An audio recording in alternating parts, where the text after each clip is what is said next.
The shadow knows.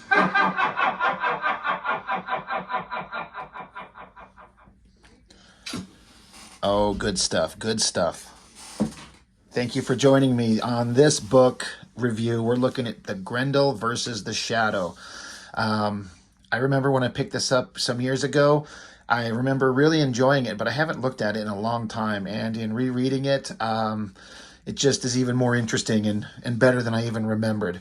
Not too long ago, I did a video on Grendel Batman, the second volume. I still have yet to do the original Grendel Batman crossover, which I will get to soon enough. But the Grendel Batman second volume that I did is one of my favorite books ever, and it was one of my more enjoyable videos to make because I got a chance to explain the Grendel that Batman was going up against was Grendel Prime, a big Terminator-like robot from the future, but I also went into the explanation of how the lineage of the Grendel persona started with Hunter Rose and then proceeded as an identity people would pick up and proceed way far into the future, hundreds of years, centuries into the future, which led to the Grendel Prime robot.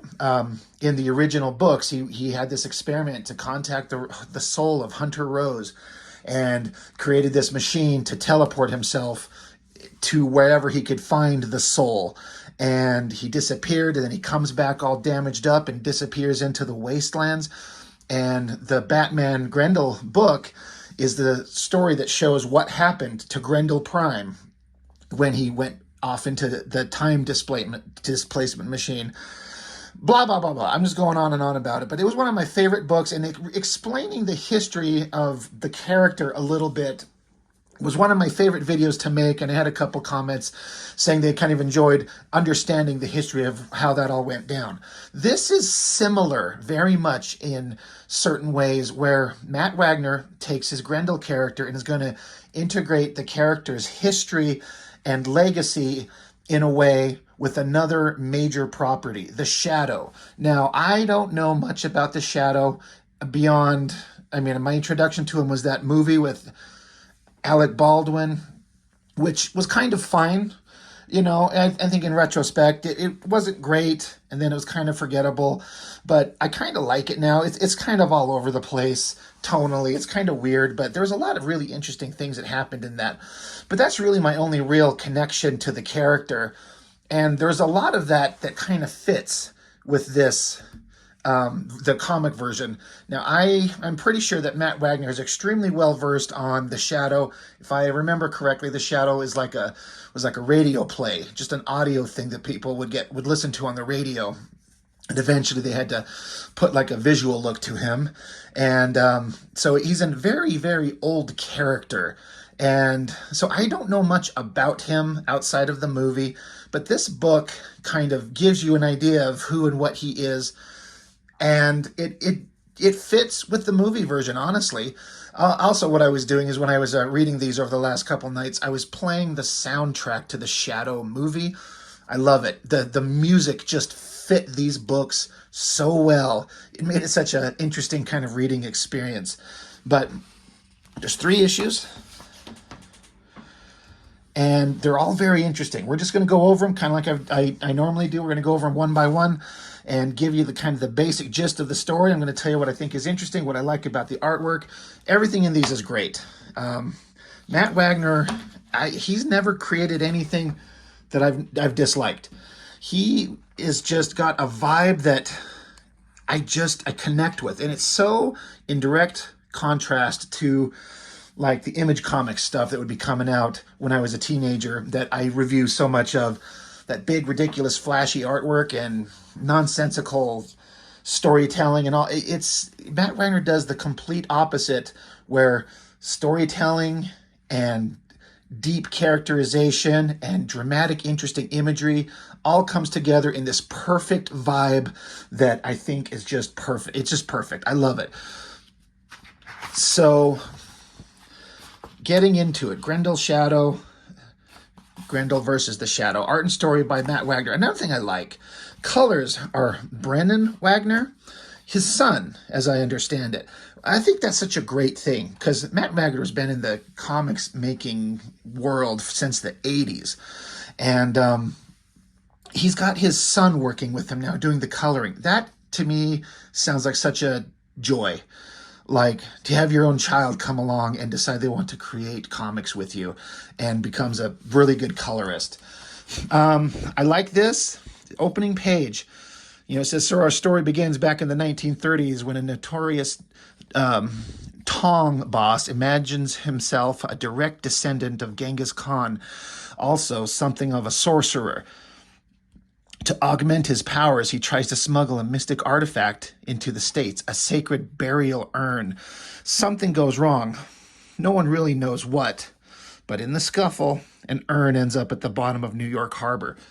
So I like that it's like showing like a flashback to the 30s, and it's all black and white, like you'd see old newsreels or TV footage, black and white. You got the couple of nickel-plated 45s and like the color splash of red with his costume. Like you see that here, and then his laugh, which is why I played that at the beginning, that from the Shadow soundtrack, that the Shadow nose and the laugh. I just want to throw that in there because it kind of gives you a context of what that could sound like.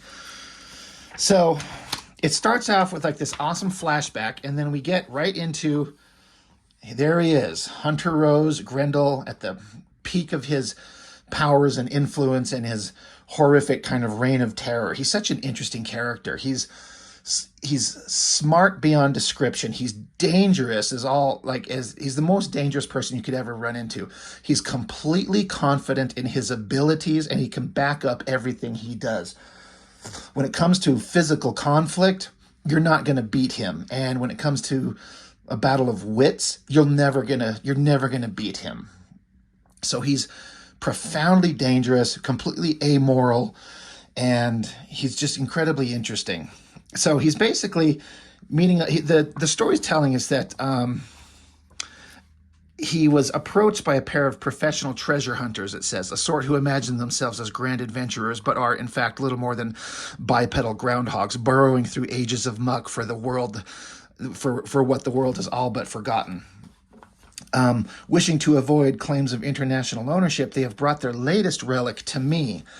So they bring him, Grendel, this case with a thing that they think he wants. Now, Grendel himself is saying, I like this. This is interesting. He says, "In fact, I do maintain a collection of some historical significance, objects that appeal to my own private interest.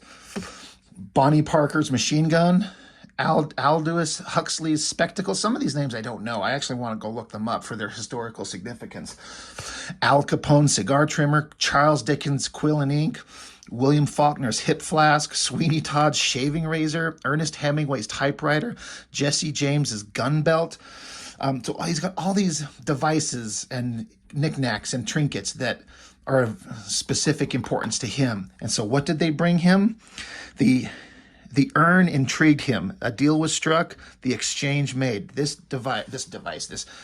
jar, this ancient urn, what is in it? So once the God, I'm sorry, what did he call them? The treasure hunters, my God. He sends them on their way, and he tells his buddy, his right-hand man, they're gone, is the paperwork done? Okay, have them eliminated. Just get rid of them. Like, I don't want a trail of anything. Let's just get rid of those guys, kill them, and then let's pop this open. So he takes his walking staff that switches open to his double-bladed weapon, pops it open, and inside it is a scroll, nearly pristine. He says the Chinese did invent papercraft after all. Ancient Mandarin, the Eternity Codex, I suppose is the nearest translation. He says, it's a spell, some sort of longevity hex, like a question mark. Like he doesn't know. This is an interesting part. If Hunter Rose as Grendel has a weakness, it's his own self-assuredness in his confidence in his own superiority. He thinks he's smarter than everybody. He thinks he's better than everybody. And in many ways, he actually is. But it could lead him down a road that has some shit happen to him that he kind of has to struggle to get out of. So he reads it, and it's basically like a spell, incantation. And as he's reading it, it says, perhaps there was some nuance in the incantation that I mispronounced. as he's reading it. But then suddenly the urn starts smoking, and his buddy, his right hand man, turns and looks. He's like, what? Again, I still love the color palette being very stark, kind of black and white, kind of mimicking the style of the original comic series. And then suddenly, electricity, smoke, temporal distortion. It says, but suddenly reality began to fracture, and in a moment I ceased. The rift became turmoil, swallowed by a void. He's gone. And his right-hand man is just like, oh, well then, all right. And then right here, the black and white, the panels are kind of crisscrossed. He's tumbling, he's falling. It's just Hunter Rose in his suit and his weapon falling. And he says, just as suddenly, whole again, cogent, falling. Luckily, I tumble well. So like that he tuck and rolled, landed. He stands up, and now we're in color. It's kind of like Wizard of Oz kind of thing here. And he sees, what is this, the Chrysler Building or the Empire State Building? I'm sorry. Empire State Building, right? Yeah. He's like, where's the office I was in? Where was the building I was in? And then the greater shock, gazing south, where are all the other skyscrapers? In the distance, where are the Twin Towers? Because Hunter Rose's character, as I understand it, was set in, his story is in the 80s when the Twin Towers were there. So he's like, where is everything else? And then it was at this page and the writing where I'm like, oh my God, this would make such a great movie or an animated show or something to that effect. There's so much great story that could be told here. But what I like about the writing is the way he describes it, it puts you in the scene. He says, I quickly realize how much else feels different. The city's perpetual roar, slightly muted. The smells tinged with wood, smoke, and leaded gasoline. This can't be my domain. Compared to the neon nightmare that I know, this Times Square is as cozy as a Christmas tree. The car engines rumble, gears grinding, their horns honking like geese. The long defunct Broadway cable line, the buildings, the signs, the shows, the automat. How could this be? Where am I? When am I? So I just like the idea that this is a big city, a big sprawling metropolis, but this is, as he'll find out soon, he's in the 1930s. And so it's very familiar. Like there's big cities, there's lights, there's buildings, there's people, there's cars, but it's set in the early to mid 30s. What would that be like? The smell of gasoline and charcoal smoke in the air. The roar of the city is just different. It's just an entirely different world, but completely familiar. I feel like this would be such an interesting movie. Like this scene right here would be so visually interesting if they were to be able to make something this awesome. He says, incredible as it sounds, the spell must have worked. In some fashion, I have seemingly been thrust into the past. From the look of it, sometime in the early 30s, a whole new world, for me anyway. So he pulls out his mask, an entirely different world to dominate and conquer, an all-new challenge for Grendel. So then, let the games begin. What a great shot. And I love this. He's like, I don't know how this happened. I got transported back in time, but what an opportunity, what an adventure. Like, I'm going to go see what the hell kind of shit I can start. And he just dives out there. And a man with his knowledge, his abilities, this is incredibly dangerous for this era unless there's somebody out here to stop him. And then it changes over to a new scene, the Cobalt Club, and new text box, new color font. So you can tell we're seeing a conversation or thoughts from someone else. Says there's something you must understand. Despite all his disguises and aliases, there's a part of him that remains ever constant, the quest for justice. His shadow never wavers. So it's Lamont Cranston and Margot Lane, I believe is her name. The characters. Again, I only know them from the movie, so that's Alec Baldwin and whatever that actress's name was. One thing you got to give Matt Wagner credit for, as you'll see through these books, everything is so perfectly rendered, period specific. Look at these cars, the backgrounds, the buildings, the clothing, the fashion. It all has to be done right. You can't fake it or it stands out as completely wrong. Matt Wagner knows his research, and he makes it look like it doesn't look like an incredibly complicated drawing. When you see like a Todd McFarlane Spider-Man issue and it's all rendered with details and lines everywhere, it looks impossible. And you see this, and it looks kind of like, I could do this, but that's deceptively simple, is what I would call it. There's such an understanding of proportions and perspective, and again, the fashions, the designs, and the body language. Matt Wagner puts in all this subtle body language, looks on faces, subtle expressions. It's all so like quietly woven into it that you might think it's simple, but it absolutely is not. So we start meeting Lamont Cranston and his girl and getting into the characterization of who they are. And there are these mob bosses that he's trying to track down. He's trying to stop them. And then we cut over to kind of typical like 30s era, kind of like Dick Tracy type gangsters, guys in suits and hats and gloves. And it's like, hey, you better tell me what I need to know, or we're going to give you the... we're gonna take you out. I can't even think of the dialogue. My brain's not working right now. Again, look at this, the buildings and the architecture, the vehicles. It puts you in the setting. It's so great, but you got kind of standard, mob bullshit violence. And they've already killed one guy, and they're trying to get some information out of this dude. This bloody ass hammer bringing up to his skull, and you hear the laughing and the cackling. And they're like, and then as in the movie, the Shadow, his powers are kind of weird. It's like he could project his voice. Sometimes I've even wondered if it's even like a telepathic thing. I mean, that's just a guess on my part. But his voice kind of booms, and he's in a way, he's so rigid and inflexible. He's almost boring in a way because he's just going on and on about it says brutality and ignorance are the hallmarks of crime. Its foul stain is borne by the helpless and the weak, a rancid weed sprung from craven soil.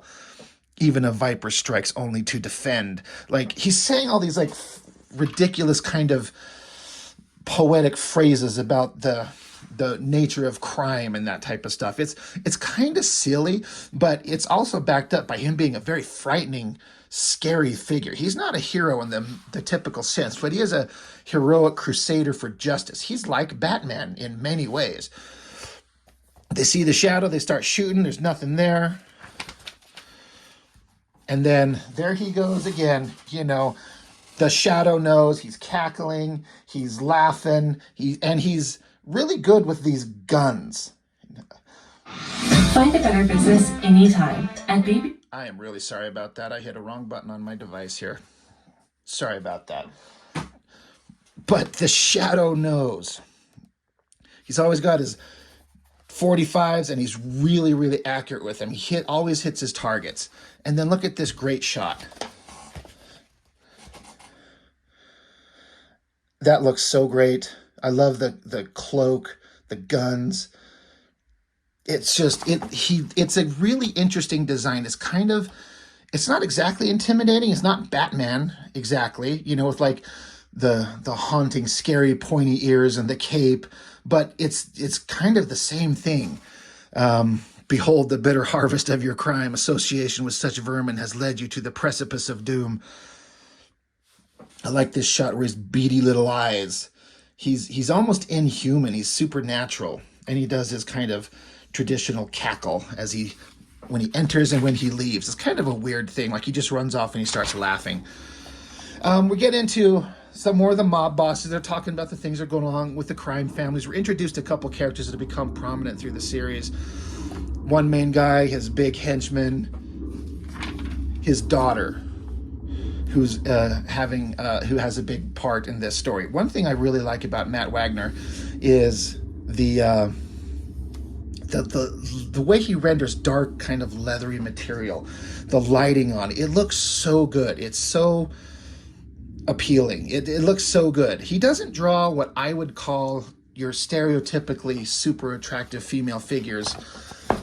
She's got kind of a thick neck, kind of a long neck. She's very wide and strong in her shoulders. Now that could be an artistic choice to make her tall and strong to kind of match her personality. She's not a, you know, a 5'1" dainty little girl. She's a very imposing figure, and but it looks good. It fits. It works. And again, look at the period specific backgrounds and designs. It all looks so great.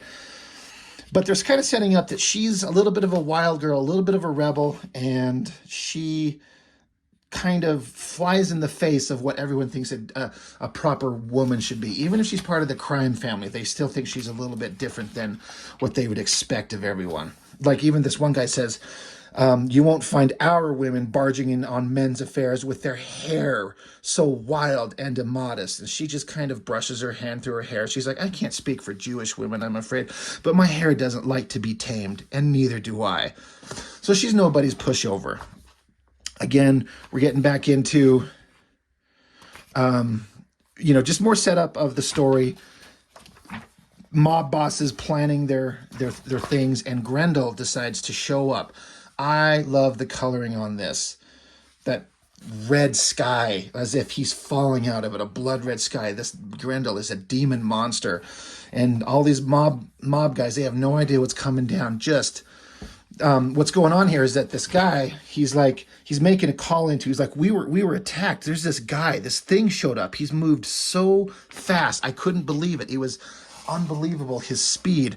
This masked assailant appeared out of nowhere. He didn't say a word. He just started slaughtering us. He's dressed all in black. He carried this long sword spear thing. Holy Moses, he was so fast. Never hesitated for a second. So Grendel's just cutting these guys down. He's looking to interject himself into this world. And what better way for money and power for a criminal than to get in with the mob? So he's going to start making a name for himself.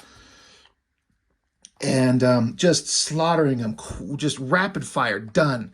And he's standing there on top of this truck, and he announces his name to a guy, basically to let one person get away and let them know his name. So someone to kind of put the fear out there. If he kills everyone, there's no one to tell the story, no one to spread the legend.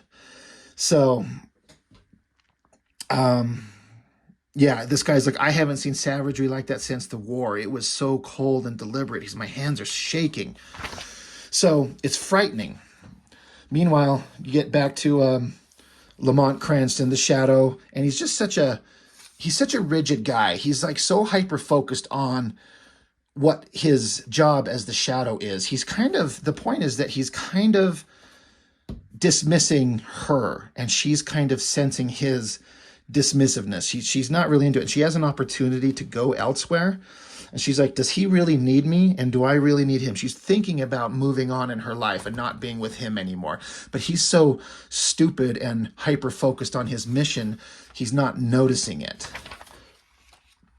Again, look at this city shot up here. Great city, and then that sky, and then like an underground, like a bar. I love everything with the coloring is just working so well. I love it so much.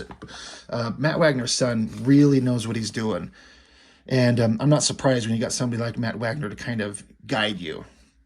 But again, they're talking about mob stuff. They're making their plans. The Shadow, he comes along cackling. He just appears there. I like that. Again, they don't explain it, and I don't know that it needs explanation, but he just appears kind of like magically. Like, can he just step out of shadows literally? I think they showed something like that in the movie, and I like that. It's not just him being sneaky like Batman, but he has a magical component. But he's there, and he's intimidating all these guys. We see this one guy, he's standing next to a chair, and then you see his hand reaching for the chair, and he's trying to sneak up behind the Shadow, thinking he's got the drop on him. But, of course not. Shadow busts the chair, socks him one, knocks his teeth out. The guy pulls his shotgun on him. He's like, yeah, you get the hell out of my bar. And then the Shadow, just with one quick motion, pulls out his gun, boom, and shoots the gun out of his hand. He's incredibly precise with his weapons. So the Shadow saying, make no mistake, I care nothing for the welfare of gangsters, murderers, and thieves, but mob warfare inevitably spreads its ugly blight to claim innocent lives. Whenever this Grendel strikes again, he will soon find himself a victim of the merciless judgment of the shadow, and he disappears into the shadows, and he's cackling and laughing again. So the shadow's heard of this Grendel guy, and he's listening in. It's a problem for the shadow. It's a problem for the mob. It's a problem for everybody. And then we're at the Club Flamingo, and the girl, the daughter of the boss that we met earlier, she's coming along. This is one of her friends, and they're meeting this dashing new guy who's just kind of showed up in the city. This Hunter Rose, dashing, smart, charming. Everyone's just kind of attracted to him. And one thing that's really interesting is the conversation that he's having here translates over here into the inner thoughts that Hunter Rose is having. He says, such a joy to stride through a time of such common literacy when people actually read instead of staring dumbfounded at glowing blue screens. Makes me feel right at home. So he's like, back in the day, people were much more educated because they had to read and think and be outside and struggle with life and find a way to make it, rather than living privileged lives sitting in their house with food delivered to their door, staring at their phone, watching TikTok videos. Even though Hunter Rose knows nothing about TikTok videos because his world's in the 80s. But even then, that's what the character's thinking. He's just surrounded by people that have something to say of value, an educated opinion. And he's just fascinated by it. And then he meets the daughter of the mob boss. Sophia is her name. And he's like, oh, she's kind of interesting. You know, he's not quite charmed yet, but he's playing the role, and she's beautiful and she's interesting. So she gets the mob boss's henchman tries to pull her away, and she's like, get your hands off me. She's like, I guess I gotta go. I got duties to deal with. So maybe we'll meet again. Hunter Rose is like, yeah, maybe we will.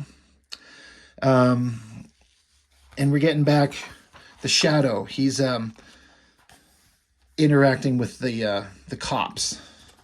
Again, he's got all his connections to various places. It's very Batman-like, right? Batman goes to Gordon. But he's like, there's a guy here. He's a mass killer known as Grendel. He's slaughtered a bunch of people. We'll get him. He's like, I don't know who this guy is, but I'll find him. I'll take care of it. This guy's showing up and he's trying to start some shit. I'll take care of him. Don't worry about it. And then this is where we're back with the mob bosses, Sophia and her father, the father and the daughter of this big crime family. They show up, and Grendel has called them all here. And he's like, yeah, I just wanted to make sure you were all listening to me. I want you to know who I am, what I'm doing, why I'm here. I am Grendel. And he's like, I'm going to be taking over. I'm going to be in charge, but it's going to benefit us all. So Hunter Rose wants to just take over this era, this time. He's not worried about him being out of time and getting back. He doesn't give a shit. He's like, what an interesting thing to be here. There's so many interesting things for me to do. One of his buddies, so Grendel's trying to assert his power, and they don't know who he is. They don't know how dangerous he is. So the strong guy, he pulls his gun, and Grendel puts the blade right to his throat in a blink of an eye. And he says, only out of deference to your boss, whose allegiance I expect to retain, is the reason he's not killing him. He says, but draw a gun anywhere in my vicinity again, and I'll split you from stem to sternum. So he's letting him know, you can't beat me. Trust me, you will lose. This is one of my favorite panels of this whole book. This low angle where it's a very low shot with the opening to the sewer here, the manhole lid, the wet ground, all the guys in the distance and the cars looking up, and you see Grendel right up here at the top. Just a little shape. He's going to start asserting his will upon all these mob bosses. He's going to show them exactly what they're up against. So he jumps down into it and just starts killing them all. Matt Wagner's composition on everything is so great. It makes me want to draw, and it makes me want to learn to simplify my own work, because I over-render stuff hiding my own failings. But that's the mark of a lesser artist, and Matt Wagner is brilliant. I love this panel. It's just a bunch of sound effects of weapons slinging around and death gurgles of all the people he's just killing. And So Grendel, once again, he's like, I spare your insignificant life merely as a tool for testimony. Inform the rest of the Lupino mob that tell them of the utter futility in resisting Grendel. And then he says, you find this funny, because he hears a laughing in the distance. And Grendel mistakenly thinks this guy laughing. But no. And then you hear the shadow talking. He says, every fiend imagines himself thus, splendid, special, and unique, when in fact evil is common and scruffy as the basest weed. And then there he is. The shadow knows. And Grendel's inner thoughts are, well now, suddenly this just got much more interesting. I love that. He's like, yeah, he's not worried. Grendel's not worried about no damn thing. He can take on everybody. He's smarter than everybody. It's just a matter of making the right moves at the right time. He's going to take over and rule everything.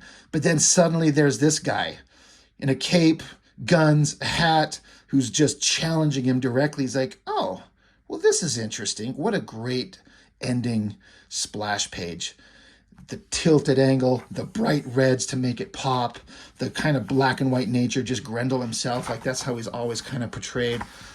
So great. I love these books so much. And I know this video is going to go on way longer than it probably needs to, but I just want to go through them all. Starts out, Shadow. Just got his guns on. Drop your weapons, villain, or face the pitiless judgment of the Shadow. Now, I thought this was interesting. It says, a self-styled crusader, a crime fighter. Just not the one I was expecting to see. I wonder if that's a vague reference to Batman, who Grendel has met. At least I'm assuming he's met, because there's the original Batman Grendel crossover, which again, like I said, I haven't reviewed that one yet. But I think that could be like him, like, oh, here's a crime fighter, a crusader, like the caped crusader, but just not the one he's expecting. So I'm wondering if that was kind of like a subtle, like, I'm referring to Batman. And I like how Grendel calls out, he says, fond of that name, I see. Well, only a lucky few can refer to me as Grendel. Because the Shadow definitely likes to refer to himself often. And Grendel immediately picks it out. He's like, yeah, you like your name, don't you? So here's one of the more interesting things of this book. In all the stories of Grendel that we've read, and as I've tried to explain, he is physically superior to anybody. He is probably going to come out on top of any physical fight with any regular human being ever. And the Shadow kind of handles him kind of resoundingly, and I was kind of shocked. Grendel takes his weapon and throws it, and with a single shot, the Shadow, boom, shoots it and deflects it. And Grendel's saying amazingly fast, and unlike so many armed opponents, he's sure and steady with those guns, but then he's surely never had a target like me before. So instantly Grendel's like, oh, this guy's precise and confident with these weapons. He's not just like slinging bullets everywhere. But he's never had to deal with someone like me. Again, he's so confident in himself. So again, Grendel tucks and rolls and dives, and the Shadow's shooting and misses every shot. Grendel grabs his weapon, jumps up back onto the top of a car, making a move. Another great shot. Shadow unloading, Grendel just, dodging every bullet. I like how the Shadow like crosses his weapons to deflect what surely would have been a killing blow to the head, which is what I bet Grendel expected to do, but deflects it, cracks him across the jaw with one of the guns, and kicks Grendel. I've never seen Grendel manhandled like this before, really. And again, I just think Grendel's probably underestimating this guy. He's going to learn real quick. But, punched, kicked. Awesome choreography here with the fight. But for as much as sometimes there's a certain element of magic, his guns are just real-world weapons, and they ran out. His clips are emptied. Now, the nerd in me knows that these guns, when you fire the last shot on the slide locks back, and so I wish that they're kind of like that with the slide lock in the back position and the barrel sticking out. It's kind of irrelevant. Who cares? But I just like, oh, that's not what they're like when they stop firing. Whatever. But Grendel's like, all right, you know what? Good fight, but you're out of bullets, and so now you got to face me. Once again, I love the composition of this. It's so simple. It's just a straight-on shot. But looking at Shadow here, they're emphasizing this little red dot. the Shadow has a ring. I don't think they showed it anywhere on the first book, now that I think about it. I'm sure he probably had it on, but we didn't pay attention to it. But they're calling it out right here, very specifically. I like that for a reason. Shadow drops his guns. Now, you'd think he'd have some more magazines or something like that, but maybe he's like, I want to take this guy on physically. There's just not enough time to reload my guns. So he drops them and he pulls out this round device, drops it. You know, fool, my deadliest arsenal lies hidden deep with the shadows. You cannot win, fearmonger. I shall uncover your masquerade. And Grendel's like lost in the smoke. He's like, smoke screen pellets, highly advanced for this era. This is no moonlighting cop, no embittered victim bent on revenge.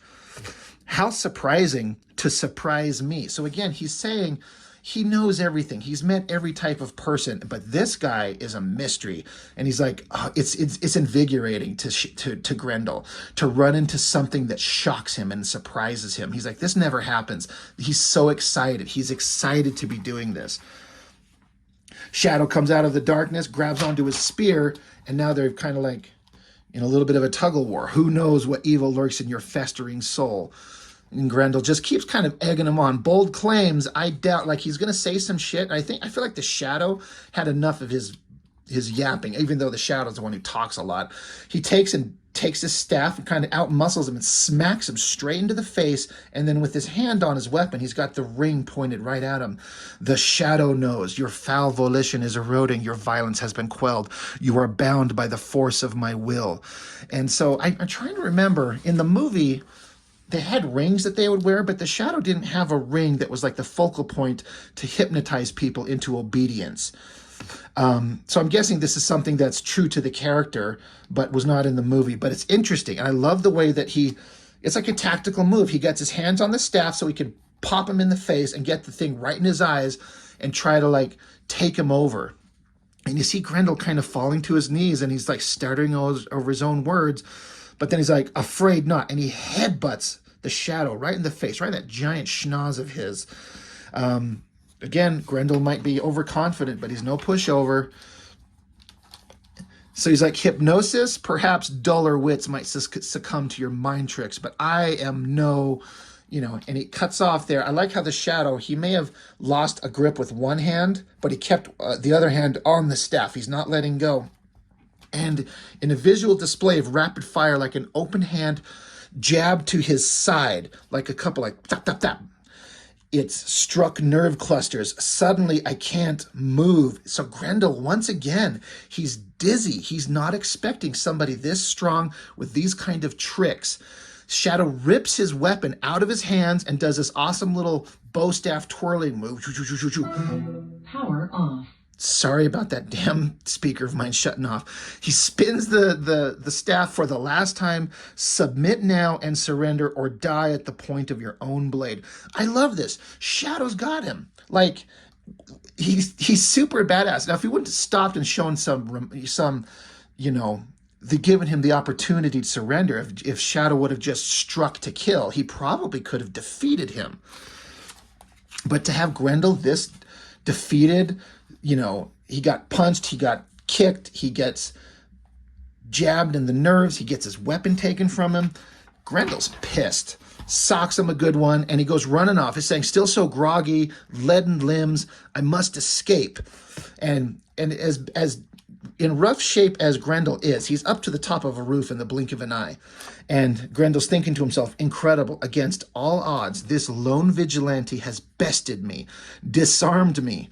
Unthinkable. Like, no one has done this. He's probably equally pissed and elated that this has happened. And the Shadow's down there, got his weapon, just staring up at him, bleeding out of his nose, throws his hat back on. Another great shot with this tilted angle, the simple silhouette of that hat and cloak blowing in the breeze, holding Grendel's weapon. And Grendel's saying, perhaps here in this golden age of the past, I found a truly worthy adversary. At last. And then there's just all the dead bodies, another great shot of the car, great coloring.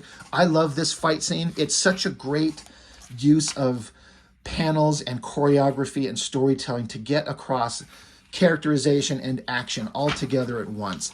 Grendel is just excited, but he's missing his weapon now, and I think it irks him. So So now Grendel's back talking with some of the mob bosses, and they're telling Grendel what they know about the Shadow. It says he first appeared several years ago during the last war for control of the mobs. He's been a royal pain in the ass ever since. No one knows who he is or where he comes from. They call him the Shadow. And Grendel's like, yeah, I got the name. Has he ever targeted Valenti businesses before? And they're like, yeah, he's kind of hit us all. We're all felt the sting. It kind of sucks. And Grendel's thinking, like, the one enemy, Argent, the wolf who ends up killing him way in the future, he's alive in this era. But Grendel's like, Argent is operating near the Canadian border, so that's not him. He has nothing to do with this. So it's not him. So who the hell is it? So again, Sophia, the daughter of the mob boss, she's interacting. She's asserting her kind of intelligence and willingness to stand up, even though women were not in roles of power like that in this kind of era. And Grendel, he listens to her. He listens to anybody, but boy, you better be careful how you word anything to him. So, and then the mob boss, the father, he's like, I don't know who this guy is. I don't know why we have to bow to him. I'm so sick of it. We don't even know who he is. It makes me feel diminished. But they don't know what else to do. We're back with Lamont Cranston, and he's got a broken nose. And he's saying to Margot, he's like, I emptied 2 clips at him and never once hit my mark. And the girl, she's thinking to herself, she says, I've rarely seen him so charged up. And she says, 2? Like, you never miss. He's like, indeed, which makes his speed and agility all the more remarkable. Still, there was a chaotic element about his actions, as if he'd had no formal training. So again, more interesting characterization. We've seen how good a shot the Shadow is. And he's like, I unloaded all my bullets at him, and I didn't even hit him. And they're like, but you never miss. They're like, yeah, that's how dangerous this guy is. I like how the Shadow kind of acknowledges that Grendel's kind of seemingly had no formal training. So that kind of leads me to think that the Shadow himself is very rigid in his fighting techniques, and he recognizes someone who's a little bit more chaotic. So they're just kind of talking about who Grendel is and what they're going to do. And there's more story going on here with Sophia and her friend, this girl that we met in the last issue, this blonde. The Sophia wants her to go out with them, but this girl, her boyfriend's beat the shit out of her. Sophia's pissed off. She's going to have to deal with this in the future. So this is the Shadow going to one of the other mob bosses' houses. Again, I've talked about this a lot. Look at the architecture. It all looks so perfectly period specific. I love Matt Wagner's use of just simple shapes for shadows. No pun intended. It just tells you everything you need to know. I like his glowing eyes, that red ring. I like how he's got his mask now covering his nose. He doesn't usually do that. He's got his big old nose hanging out there. But it's covered up because it's broken. He goes in there. He's checking on these other mob bosses. Every one of them slaughtered. Just dead. And there's a bloody G, painted onto the wall here. Again, great detailed shot. Great composition, looks great. It's in the news later. Mob Boss Massacre, Mobland Massacre. Again, the Shadow, as Lamont Cranston, is just talking about what's going on and what he's got to do to kind of solve this problem, and talking about some of the other, villains he's faced. He's just problem solving. He's trying to figure out what's going on and how he can deal with this. Meanwhile, Margot, she's still talking about to herself about this opportunity to leave, to go away, and whether she should or she should not. And she's like, he's like, what's going on? She's like, oh, it can wait. She hasn't told him yet. Back here with Grendel, showing how he's really good with his hands, like he's dealing a deck of cards. He's talking about how any organization that is a delicate blend of many components to properly function. All gears and cogs must blend seamlessly. Each has its place in the hierarchy, for without structure, chaos. And of course, every system needs steerage, a controlling hand on the throttle, a leader, a boss, a man of vision, wisdom, and grit, a king. So he's got 4 cards out here, 4 kings. He's like, in a mechanism of this size and complexity, there are 4 regimes that operate in tandem, and thus 4 kings of crime, these 4 mob bosses. But then here, but only one ace that trumps them all. I love this card, an ace of spades with the skull on it. I want a deck of cards that looks like that. And I just can't get over how much I love Matt Wagner's. This design is so good. It's so intimidating. It looks great. So he's basically telling all these guys, he's like, you know, as I have fully outlined, your fortunes will rise exponentially under the auspices of my authority. Your unquestioning loyalty is all that I demand in return. But now I open the table for discussion. So he's saying, I'm going to run everything. You're still all in charge, but you all got to do what I say. But you're all about to get really rich. And they're like, one guy's like, who are we? We built this up from the ground up. We built this with our own blood, sweat, and tears. Who the hell is this asshole? Like, why do we have to deal with him? And so Grendel's like, oh, okay. He pulls a bullseye, flicks the ace right into his throat, cuts it, and drops him dead. He says, as I said earlier, your loyalty is demanded, and dissension will not be tolerated. Rest assured, your bruised egos will be much soothed by the vast increase in revenue you will see under my dominion. Prepare yourselves, gentlemen. The kingdom of Grendel is at hand. So it's kind of, I see this as like, in the 89 Tim Burton Batman movie when the Joker kind of asserts himself once he killed off Carl Grissom and he was in that room and he electrocuted the one guy who had a dissenting voice, and then all his other bosses, all his other thugs showed up and put their guns to the heads of the remaining mob bosses to let them know, hey, I'm in charge. I'm asserting it by force. Don't fight me or you're all going to die. It's kind of the same thing. The Shadow, he's in connection with his people that kind of help keep an eye on things. He's got people working for him all over the place. And they're saying how certain crimes are going down. And, you know, things are down by 20%, extortion and murder down by 30%. And Shadow's like the calm before the storm. So this is another great, I love this shot. Great 2-page spread of showing crime waves in the newspaper, falling money, a great, awesome 30s car with guys with their Tommy guns just unloading guns, money, trains, gambling, death. And basically what Grendel is saying here, he says, he is armed with a preordained awareness. My dominion provides even greater success for the criminal underworld. Once impregnable security systems are breached, legal loopholes are exploited, and even federal resistance is stemmed at every turn. Profits soar as I steer efforts towards narcotics and gambling rather than the soon-to-be legal booze. So all these criminals were building their fortunes on prohibition, where alcohol was illegal. And so, of course, they're going to find a way to, there's going to be booze out there because people want to get drunk and forget how miserable life is. But he knows, because of the way that things work out in American history, that booze might be illegal, but it's about to become legal again, so it's not going to be a valid source of income. So he's like, I know it's coming. It's not here yet, so we're going to divert over to gambling, narcotics, and shit like that. And heavily laundered money pumps into the steel industry, anticipating the war that only I am certain lies ahead. So he's aware of World War II coming up. So he's pumping money into all these other places where he knows it's financially viable, and he's just becoming incredibly rich. So another interesting point about this whole story is this isn't Grendel sitting in the 30s for like a couple of days on some wacky adventure where he fights the Shadow and goes home. He's been here for months, like a big, vast stretch of time. And that is another really interesting, different point about the story that you don't see in so many of the other kind of crossovers where weird shit like this happens. And it's a really smart thing. He's like, I know what the future holds. We're going to move away from booze into drugs and gambling. There's a war coming, so we're going to invest in the steel industry. We're going to be rich. And he says, of course, the criminal sphere isn't the only work I hope to conquer here in the past. So he basically comes out and he releases a novel because Hunter Rose is a writer. So he writes a book and he puts it out there, and it's highly successful. And Sophia, the daughter of the mob boss, she's just fascinated with him. And she said that she read his book.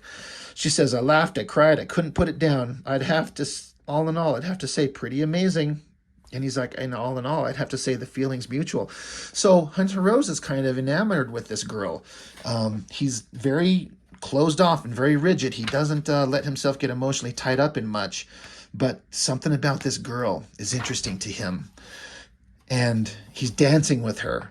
And he's saying to himself, she's absolutely stunning, witty, charming, and an intrepid daughter of crime. It's almost like this is almost too perfect. This is a girl made for me. She's smart, she's intelligent, she's already in the crime world. Like, I don't have to hide who I am from her. Meanwhile, Lamont Cranston and Margot Lane, they come on to the same place, and of course we're going to have Lamont Cranston and Hunter Rose meet each other, shaking their hands. Now, here's the thing. Lamont Cranston kind of feels like there's something familiar about him, but Hunter Rose, he sees him and he's like, because the Hunter Rose is saying, I believe we've met before. And Cranston's like, really? I don't recall. And Hunter Rose says, oh, yes, I never forget a face. I'd say there wasn't a shadow of a doubt. So he knows, like, he doesn't mistake. He knows when he sees someone or something, and he can instantly, like, yeah, I know who you are. If this was like Bruce Wayne, he'd be like, yeah, I know you're Batman. I can just tell. He's smart. I pick up on all these small things. So anyway, Cranston's walking off. He's like, there's something fishy about that guy. There's something not right. Meanwhile, Hunter Rose is like, yeah, I know exactly who he is. So the secret's out. But, Cranston's like, he'll get a visit from the Shadow. So he's crawling up the side of the building. You got people inside there. Shadow's peeking in. He sneaks into the place, busts some bottles over a guy's head. Again, another perfect use of silhouette with the beady little eyes. Like, they don't even need to be there. I don't think it would hurt the image if you couldn't see his eyes, but I like him still. It's a really interesting kind of effect.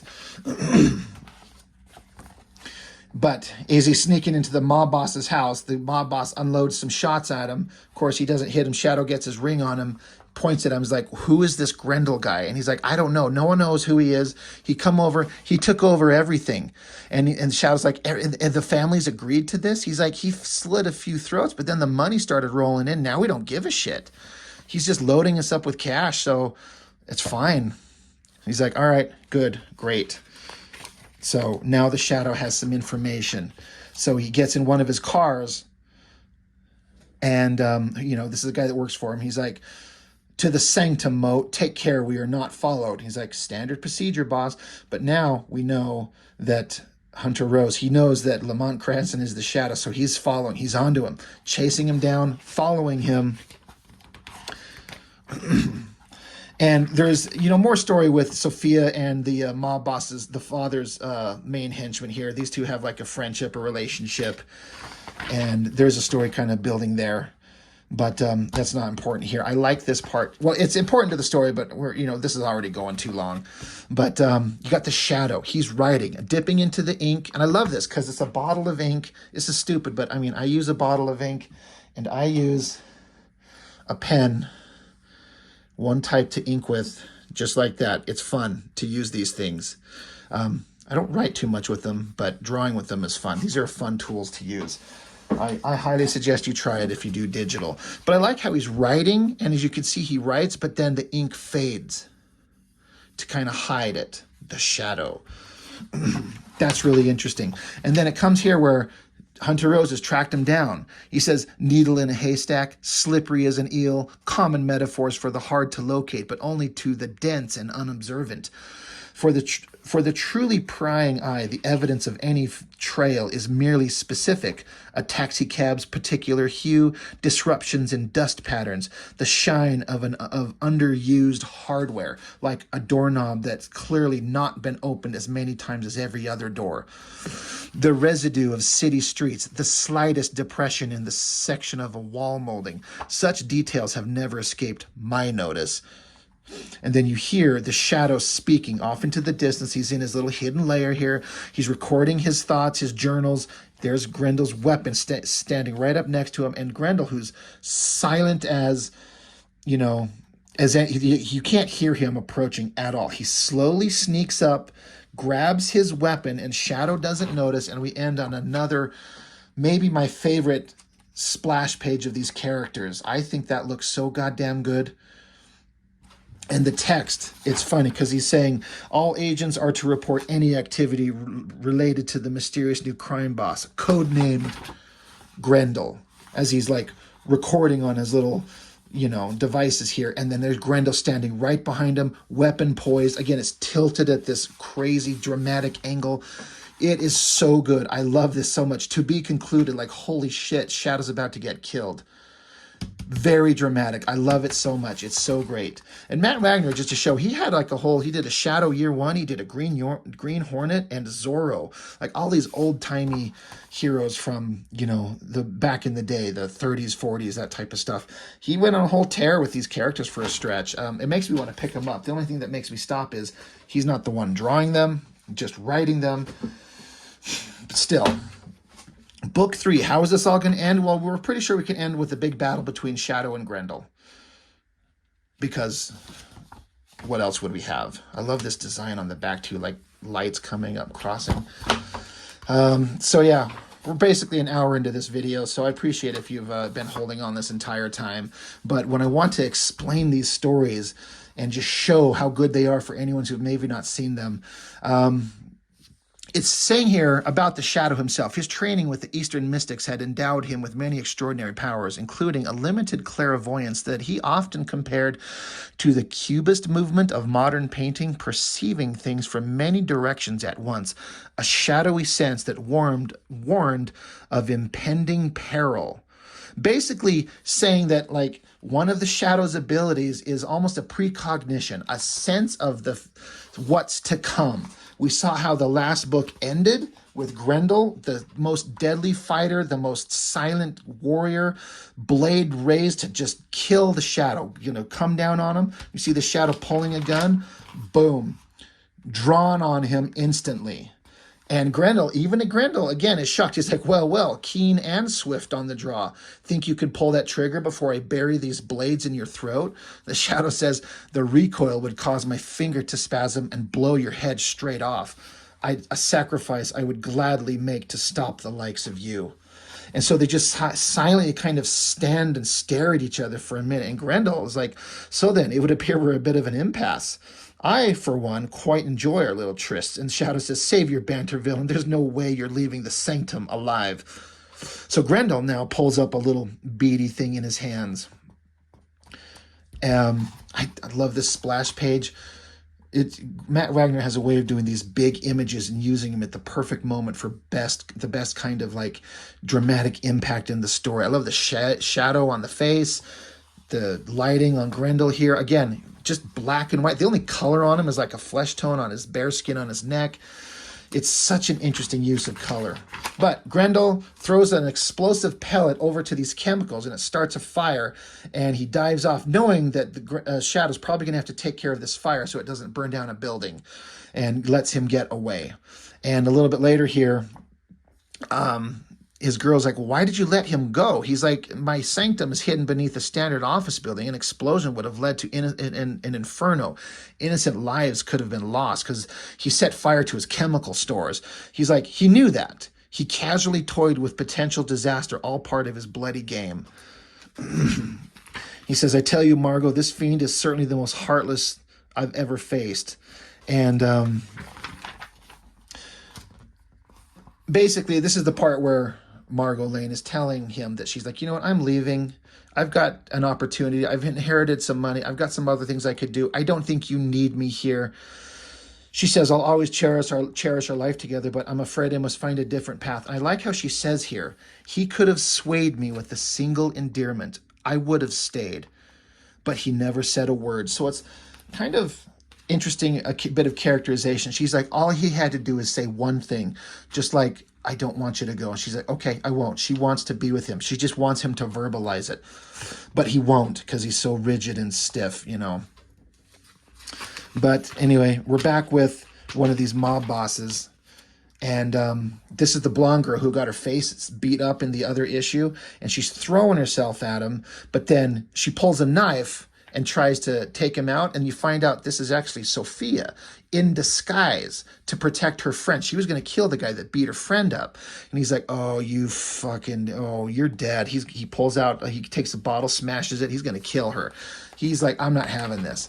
But who's right there on the scene? Bad dog, play dead. And the girl, she's like, oh, that's great. And even Grendel says most women would recoil in horror from such a scene, but not Sophia. My Sophia. She spits on him. She says, how did you? He says, I heard about what happened. I was concerned about what you might do in response. It appears I was right. She says, so you followed me to save my life. I know you want me. Even under the mask, I can feel you watching me. A woman always knows. So she starts taking his mask off. And he's like, don't. She's like, no, no, shh, it's okay. And in the same moment, he's thinking about, in his story, there's been one woman that he's ever loved, and he's pledged his life and heart and his soul to her and swore that he would never love another. But this woman, there's something about her that just gets him.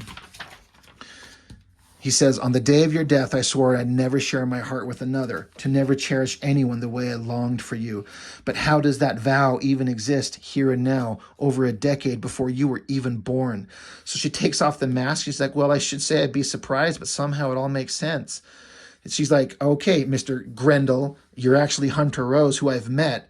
And she's into it. And she says, isn't it your turn to unwrap something? So they get it on. Good times.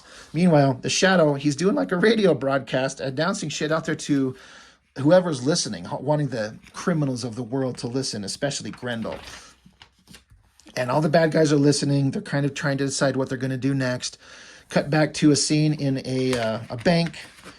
You know, they're cleaning it out, got the money. Shadow's laughing. And battle ensues. They're shooting at each other. Shadow's taking out everybody. Great shots. It's another dumb thing, but like, you can't really hit anything when you're like got two guns, one in each hand, and you're not even looking down line of sight. I always felt like he should be like staring down, aiming, but he's a mystical guy. I guess he can hit any damn thing, as we've established. But the Shadow keeps hitting them at their money, and so they're like, we've got to take out this guy. The Shadow's a formidable opponent. That's what makes him so invigorating. But they're like, hey, Grendel, this isn't a game, and we've got to do something about this guy. He's screwing with our livelihood. And so they're making plans to capture the Shadow. He says, the Shadow will come for me. I will be waiting. They're making a plan. They got to take him out. So again, we're talking about Grendel's been here for months and months. It's really interesting that he spent so much time in this era. At a big local kind of club, Sophia comes up to Hunter Rose and starts kind of putting the moves on him, but he grabs her and pushes her away. And he's basically like, look, now that you know that I'm both people, you cannot be seen with both people. You cannot be the lover and the girl of the Grendel and be seen with Hunter Rose in a romantic sense. It puts too much of a focus on us together. You cannot be both Hunter Rose's paramour and Grendel's queen. From here on out, we must only meet covertly. And so he's like, it's a smart move. You can't draw attention. And she was distraught by his rejection, but it's what has to happen.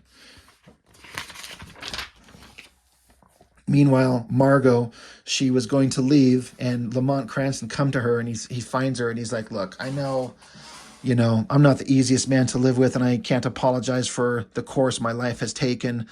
But, it is my destiny to always walk among the shadows, but you are always a ray of light amidst that darkness. You were never just one of my agents. It's like Cranston's trying to tell her that she means more to him than he's ever told her. He can't find the words. And she says, just shut up. And he's like, does this mean? She's like, yeah, I'll stay. She just needed him to vocalize it, to verbalize it, to let her know. And he had to kind of break down his walls and show that she means something to him. And it did work. And she's like, I'll stay. So, the Shadow's kind of fixing up some of the parts of his own world he's got to deal with. I like this part here. Hunter Rose comes home, and he's like, how'd you get in here? She says, I've been sneaking into places I shouldn't be since I was 6. And you said it yourself, a woman of my background has a certain experience with subterfuge. So here she is, a big tub. She's naked, roses everywhere, candles everywhere. And he's like, ye gods, she's incredible. So she dunks her head back into the water to have her hair wet down. He's like gorgeous, clever, resourceful. And she comes out naked out of the water, throwing herself at him. I mean, what man would not want to walk into a room and see this? And Hunter Rose, the most controlled, emotionless guy, he's into it. He's suckered in. This woman is made for him. And she says, it's also time to kill my father. It's time to take over. It's time for you to be in charge. So I love the artwork here. It's fantastic. Got this big giant shot of the building. There's this little, I can't remember what the name of the machine is. It's like a helicopter blade on top, but like an airplane body with a propeller at the front, but no wings. Really weird machine. But all the bad guys are in this building. They're here, and Sophia's father's showing up. She's here with, she's here with Grendel, but Sophia's father shows up, and they're like, they've had enough of this mysterious Grendel overlord. I'm done with this. I'm done with you. We're reasserting our own authority on this nonsense. And she's like, Sophia, my daughter, darling, please relieve our masked friend of his elegant pig sticker. So he hands it over to her. They kind of look at each other. She extends the blade, kills her own father. And all the bad guys are like, wait, what the hell? She says, sorry, Dad, but your days are over. I'm doing this for the man that I love. And Grendel's like, truly, you are my queen. But Grendel gets a gun put to his head. Think again, asshole. And the big strong man, the guy that's been here ever since the beginning of the story, basically revealed that he and Sophia are together and always have been. And we've been planning we've had a plan to take over my father's criminal world, and you provided a perfect distraction, and you have helped us, and we're together, and now you're out too. And he's like, wait, so you've been fooling me all along? She's like, oh, you were a pleasant diversion, both in and out of the mask, but a girl's got to have her secrets, and now it was your weapon that killed my father. So she was lying the entire time about her feelings for him because she's with this guy. And knowing the character of Grendel, the fact that he gave his heart and let his emotional walls down and let him have feelings for this woman, and it was all a lie in the first place. Oh man, he's going to unleash hell. But the shadows laugh, burst through the window, shattered glass, another great shot. He shows up and just starts mowing people down, taking everybody out, killing everyone. And you get to a moment where Grendel's thinking to himself, she's hiding behind a chair. He's standing there where all the gun battle's going on. He's like, she betrayed me. I was taken in by a memory of love. She looks, he raises his weapon, and she says, well, what are you waiting for? Go ahead and do it. But her lover shoots and catches Grendel, catches him in the ribs.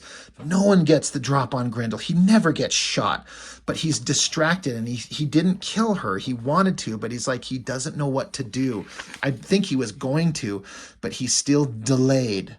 And that gave an opening to the other guy. So he's running, bleeding, going for the window that was opened up by the shadow, dives out, and he's saying, I was wrong. This is not the time for me. I, who feared nothing and triumph over all, have fallen victim to the most pathetic of notions, nostalgia. He's mad at himself. He's like, I don't belong in this time. I let myself get suckered in. I'm weak for letting this happen. Shadow sees that Grendel's taken off. Shadow wants him. He's not going to let him get away. And, Sophia and her lover, they're sitting here like, oh my God, what are we going to do now? We barely survived. We don't know what's going to happen next. Shadow jumps down, and when he hits the level down below that he jumped down to, Grendel knocks his guns out of his hands, and they go tumbling over the roof. Grendel's saying, I must say I'm impressed. You always arrive in such style, and it takes a skilled and steady hand to land such a craft in such a space. This vehicle that I was talking about, that's what the Shadow was in. He landed this ridiculous machine on the building here. And but Grendel's saying, you once again find yourself unarmed and at the mercy of my blades, or lack thereof. And Shadow's saying, rubbish. You've got a bullet hole in your side, and it seems you've run out of snappy quotations in the face of defeat, just as you've run out of time. The Shadow knows. He pulls out two big giant blades. Sword fight ensues. Just smacking their blades together.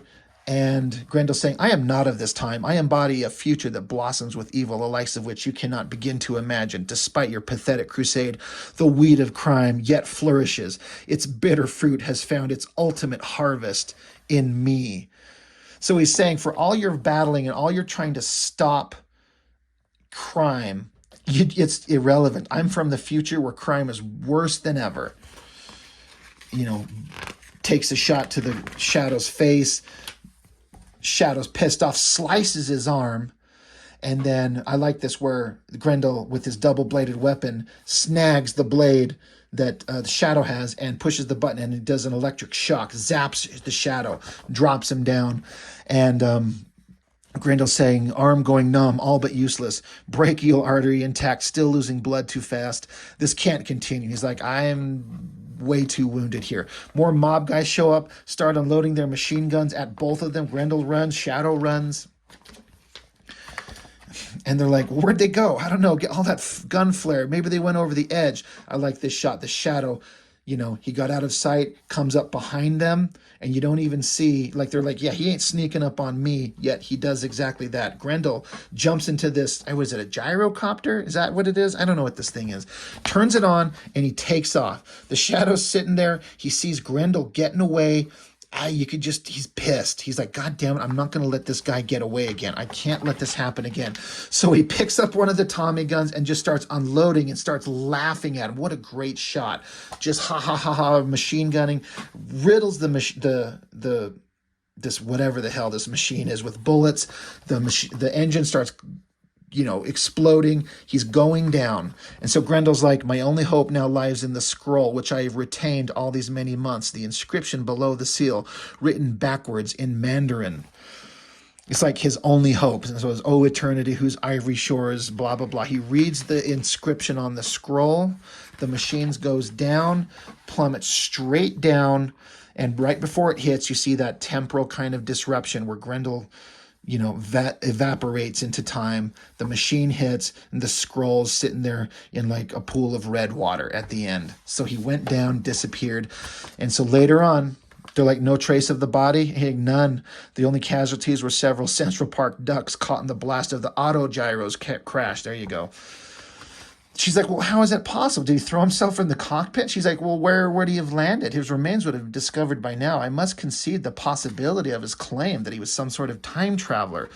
He's like, perhaps I have witnessed many things that defy rational explanation. But if the future does hold a reality that can give rise to the likes of such a fiend, I cannot let that deter my efforts in the present. Tomorrow may hold untold challenges, but I must never let my resolve waver, even in the face of evil's seemingly eternal threat. For who knows what Grendel lurks in the hearts of men. And it just ends with the splash page. Hunter Rose, he's back in his own time. We got the color scheme matching the way it was at the beginning of book 1. And he's saying to himself, was any of it real? Despite my sincere recollections and, yes, regrets, there is no evidence that Hunter Rose ever existed in that earlier era. The novel that I wrote and published then exists now only in the steel trap of my memory. Just like the illusion that I retain some semblance of a heart, a weakness I cannot abide. Any love I yet know is wielded only in patronage of my darling Stacy. And, of course, she would never betray me, which I think is an alluding to the stories that come in his future. So it's like he went back in time. He was there for months, maybe a year even. It could be. And he's like, there's no record of it. There's no mention of my name. The book that I published, it's not there. I didn't change the future. Did it happen? I don't know. And that's kind of how it ends. So an hour and almost 15 minutes into this, I knew it was going to take a while to go over all these. Again, for those few of you who probably watched the entirety of this video, I hope it was at least interesting. I only go over these for such a long time because I find the story so profoundly interesting. It's such great characterization. The artwork is fascinating. I love everything about it. It's just so well done. And the story that Matt Wagner concocts is the way that he weaves in these other characters like the Batman or the Shadow into the lore of his own character. It's so fascinating and it's so well done. I love everything about it. So It's a great miniseries, well drawn, well written, and it's well worth your time. I highly recommend you picking them up. Again, I know this went a long time. I haven't done an hour-long one in a while. I think the last one might have been the last Grendel book that I looked at. But these Grendel books have a tendency to make me go on a long time and talk about them. I think the only thing I have left anymore at this point, no, I've got the Batman Grendel series and the Grendel, I think it's Devil by the Deed, I think. Anyway, there's other Grendel stuff to come. So anyway, it's just a great series. I loved it so much, and it makes me want to like watch the Shadow movie again. It makes me want to find out more about the character and read some more books with that character as well, just to kind of see more about him, because he's kind of interesting. He's a very interesting character. So I guess that's all. That's all I've got for now. As always, thank you so much for joining me on these, and I'll see you on the next one.